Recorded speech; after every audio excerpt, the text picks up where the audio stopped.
एकता दिवस के अवसर पर अजमेर से प्रेमसुख वैष्णव ने अपनी बात प्रधानमंत्री नरेंद्र मोदी तक पहुंचाने की ख्वाहिश रखते हुए कोरोना वैक्सीनेशन को लेकर कुछ विचार प्रकट किए हैं। उनका कहना है कि भारत देश में कहीं कोरोना वायरस की हवा तो नहीं बनाई जा रही है। वे चाहते हैं कि भारत देश विदेशों से वैक्सीन न खरीद कर भारतीय कोरोना वायरस वैक्सीन का निर्माण करे। इसी संदेश के चलते उन्होंने अपने वीडियो के माध्यम से प्रधानमंत्री नरेंद्र मोदी तक अपनी बात पहुँचाने के लिए आग्रह किया है। नमस्कार भारतवासियों और विश्व के सभी सुनने वाले श्रोतागण। आज हम भारत के अंदर एकता दिवस मना रहे हैं। माननीय प्रधानमंत्री जी व समस्त देशवासियों को हार्दिक शुभकामना।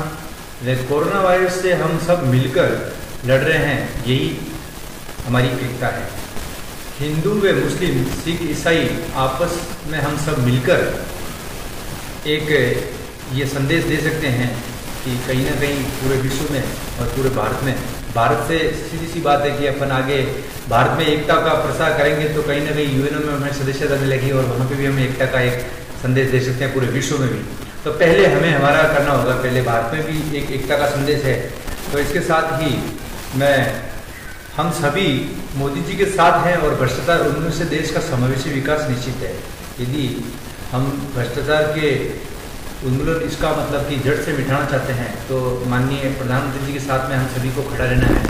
और इसके साथ ही मैं मोदी जी से ये 2-3 क्वेश्चन है मेरे, जो ये हैं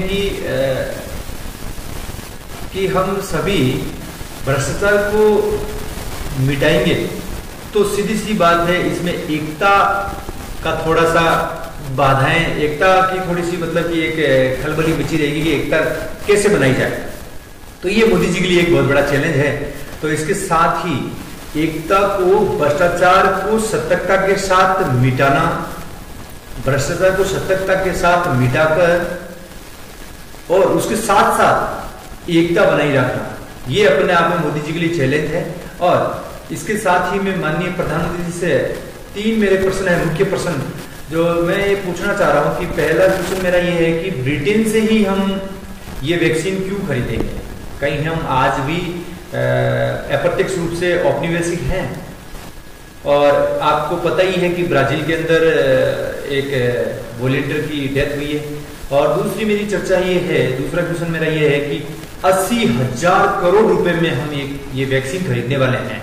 तो सरदार वल्लभ भाई पटेल कहते हैं, हमारे दिग्गज हैं, बहुत ही मतलब कि उन्होंने उम्दा कार्य किए हैं अपने देश के लिए।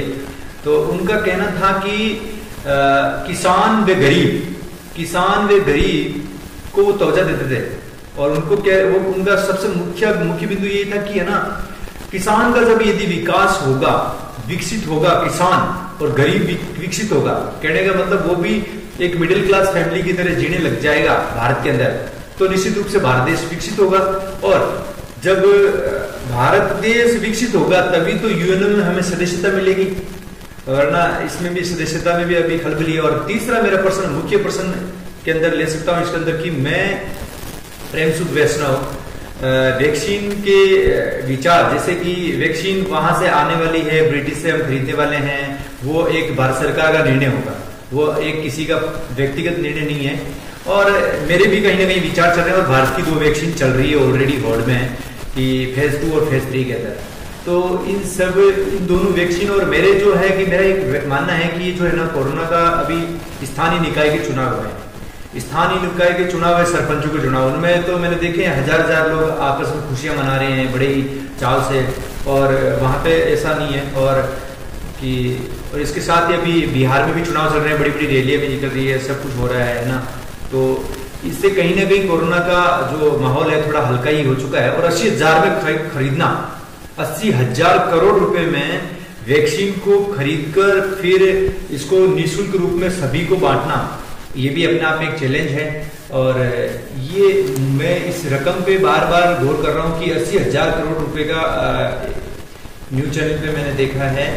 तो ये रुपए अपने आप में बहुत बड़े हैं, बल्क में हैं। तो इसमें गरीबी का ध्यान में रखते हुए, है ना, गरीब लोग फिर इन्हीं से निकाल, किसानों से, और गरीब लोग हैं, इन महंगाई बढ़ेगी, बहुत सारे आर्थिक रूप से कैसे संपन्न वापिस बनाया जाएगा यदि आप वैक्सीन के पैसे कहां से, और आर्थिक रूप से वापिस कैसे सबको सेटल किया जाएगा, इसी गरीबी और किसान लोगों को ही कहीं ना कहीं प्रताड़ना नहीं झेलनी पड़े, इसके लिए सोच समझ के खरीदारी करें। वैसे हमारे गाँव में तो बहुत माहौल हल्का हो चुका है और कोरोना की हवा 10% है, तो 10% के हिसाब से आप उस हिसाब से वैक्सीन खरीदें। और जिनको वास्तविक रूप से ये हो रखा है उन तक ये जरूर जल्दी पहले प्राथमिकता के रूप में उन्हीं को पहुंचाई जाए। धन्यवाद।